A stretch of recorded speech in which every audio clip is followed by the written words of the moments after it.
और क्या ईरान ने अमेरिका, इजराइल और पूरे खाड़ी क्षेत्र के खिलाफ एक नया हाइब्रिड ऑपरेशन शुरू कर दिया है। ऐसा ऑपरेशन जिसमें ईरान खुलकर युद्ध का हिस्सा नहीं दिखता, लेकिन हमले लगातार जारी हैं।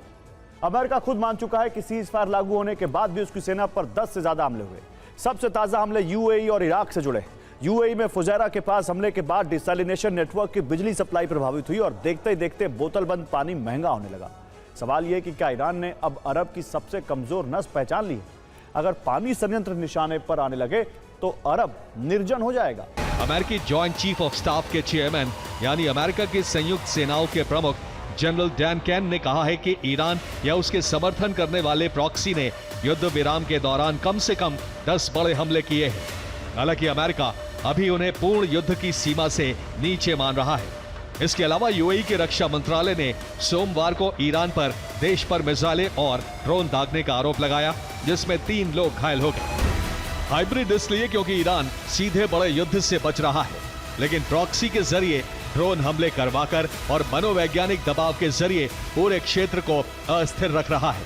अरब के अमेरिकी बेस और यूएई पर लगातार हमलों के दावे के बाद भी तेहरान इनकार कर रहा है कि मिसाइल और ड्रोन उसकी जमीन से छोड़े गए।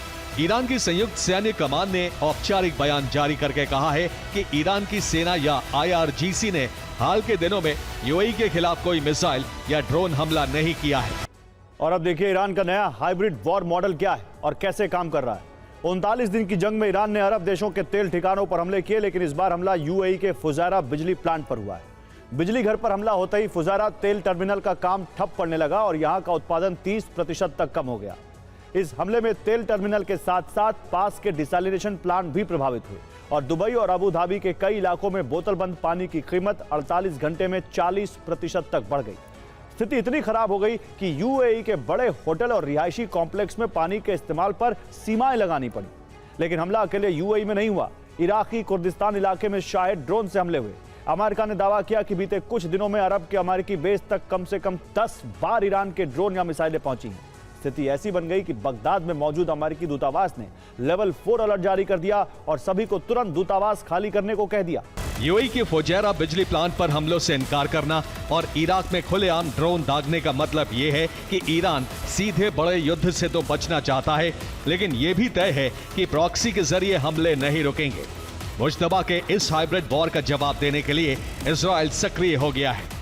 नेतन्याहू अब यूएई और खाड़ी देशों के डर को एक साझा सुरक्षा गठबंधन में बदलने की कोशिश कर रहे हैं। और सालों तक दुनिया मानती रही कि अरब देशों की सबसे बड़ी कमजोरी उनके तेल के कुएं हैं। तेल के कुएं पर हमला यानी अरब की अर्थव्यवस्था पर हमला। लेकिन अब अरब की नई कमजोरी है पानी के संयंत्र यानी डिसैलिनेशन प्लांट, क्योंकि यूएई जैसे देशों का 90% पीने का पानी डिसैलिनेशन प्लांट से आता है। फुजैरा हमले के बाद डिसैलिनेशन प्लांट का उत्पादन 30% कम हो गया। तो कतर डोनाल्ड ट्रंप ने अपने social media platform truth social पर ईरान को एक बार फिर युद्ध की खुली धमकी दे दी है। ट्रंप ने लिखा, अगर ईरान उन शर्तों को मान लेता है जिन पर सहमति बनी थी तो एपिक फ्यूरी खत्म हो जाएगा और नाकेबंदी के बावजूद हॉर्मुज जल डमरू मध्य सभी के लिए खुला रहेगा। लेकिन ईरान सहमत नहीं होता तो बमबारी फिर शुरू होगी और इस बार हमले पहले से ज्यादा बड़े और ज्यादा तेज होंगे। मोहम्मद मरांदी ने दावा किया कि इस्लामिक रिपब्लिक ईरान किसी भी बड़े हमले के लिए पूरी तरह तैयार है।